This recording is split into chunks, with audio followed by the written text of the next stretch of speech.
আসসালামু আলাইকুম। Real village cooking চ্যানেলে সবাইকে ওয়েলকাম জানাচ্ছি। আজকে আমি বানাবো রুই মাছের রেজালা। এখানে আমি রুই মাছ নিয়ে নিয়েছি 400 গ্রামের মতো। ধুয়ে ভালো করে পরিষ্কার করে নিয়েছি। এবার এটা আমি ভেজে নেব। দিয়ে দিলাম লবণ, লঙ্কা গুঁড়ো এবং হলুদ গুঁড়ো। ভালো করে মাখিয়ে এগুলো আমি ভেজে নেব।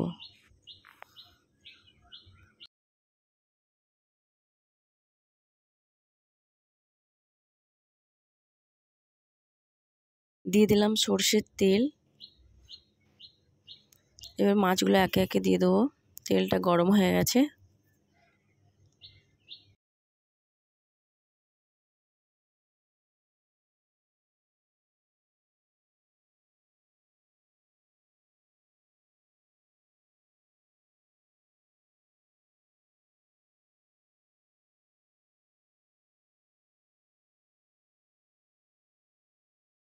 মাছগুলো ভাজা হয়ে গেছে। আমি একটা কড়াই চাপিয়ে দিলাম। কড়াইটা গরম হয়ে এলে এর মধ্যে দিয়ে দেবো তেল, ভেজিটেবল অয়েল দিয়ে দেবো।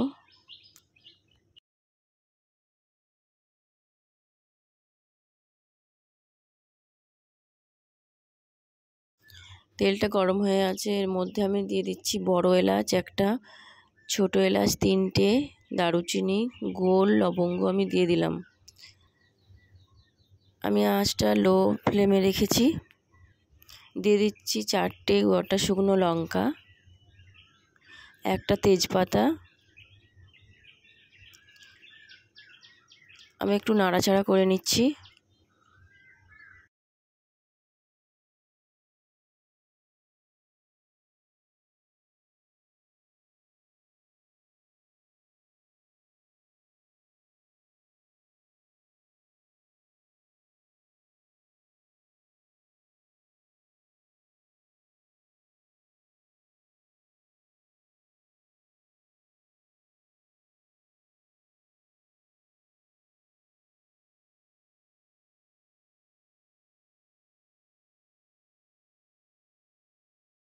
এবার এর মধ্যে আমি একটা বড় সাইজের পেঁয়াজ পেস্ট করেছি, ওটা দিয়ে দিচ্ছি।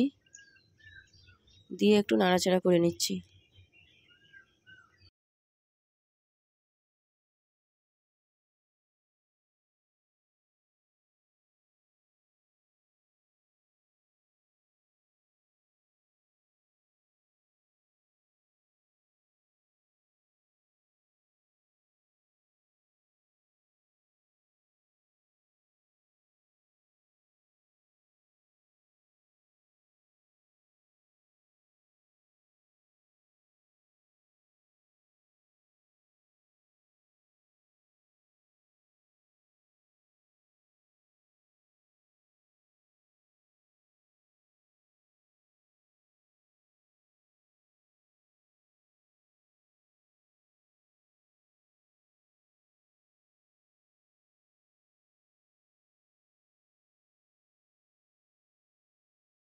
পেঁয়াজটা হালকা ব্রাউন কালার হয়ে গেছে।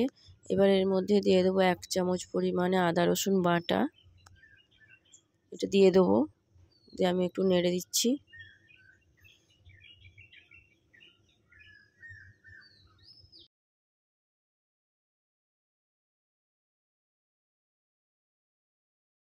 এবার দিয়ে দিচ্ছি কাঁচা লঙ্কা 3টে।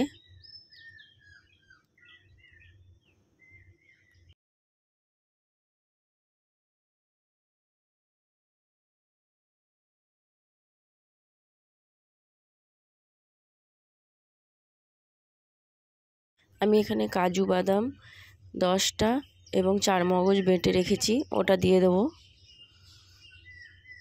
দিয়ে ভালো করে আমি একটু নাড়াচাড়া করে নিচ্ছি।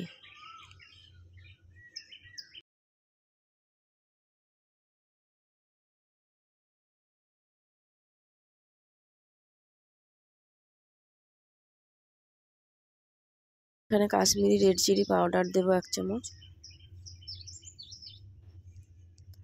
কালারটা চেঞ্জ হয়ে গেছে, আপনারা চাইলে নাও দিতে পারেন।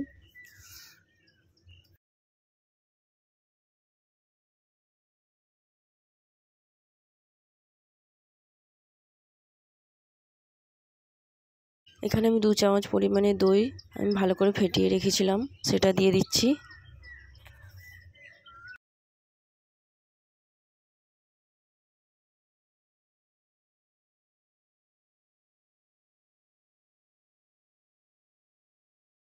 এটা আমি কিছুক্ষণের জন্য নাড়াচাড়া করব ভালো করে হওয়া পর্যন্ত। তেল ছেড়ে আসছে।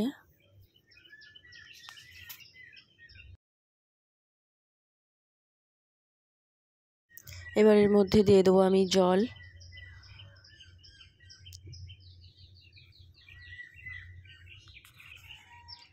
আমি এখানে 1.5 কাপ পরিমাণে জল দিয়ে দিয়েছি।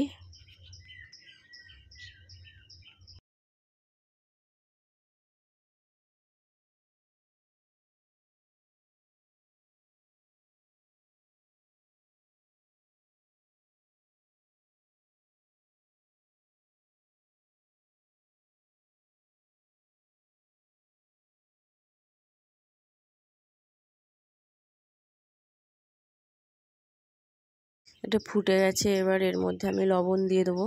লবণটা আপনারা টেস্ট অনুযায়ী দেবেন। আমি এখানে 1 চামচ পরিমাণে লবণ দিয়ে দিলাম। এবার একে একে মাছের পিসগুলো আমি দিয়ে দিচ্ছি।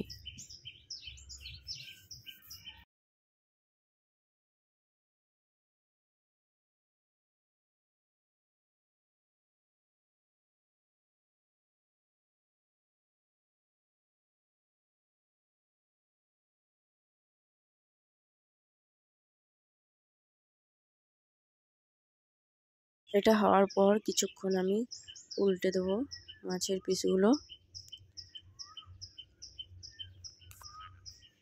এক পাশটা হয়ে গেলে আর এক পাশটা উল্টে দেব।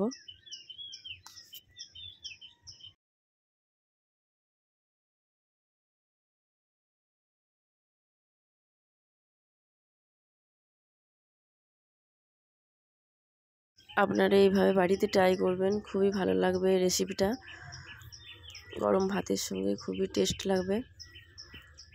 ভালো লাগলে চ্যানেলটা সাবস্ক্রাইব করবেন নিত্য নতুন রেসিপি পেতে। এবার এর মধ্যে দিয়ে দিচ্ছি আমি 1 চামচ পরিমাণে ভাজা মশলা, আর দিয়ে দেবো এক চামচ পরিমাণে আমি ঘি।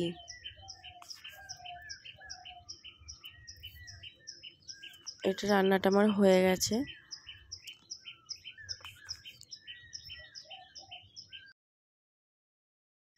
রান্নাটা খুবই সুন্দর হয়েছে এবং টেস্ট হয়েছে।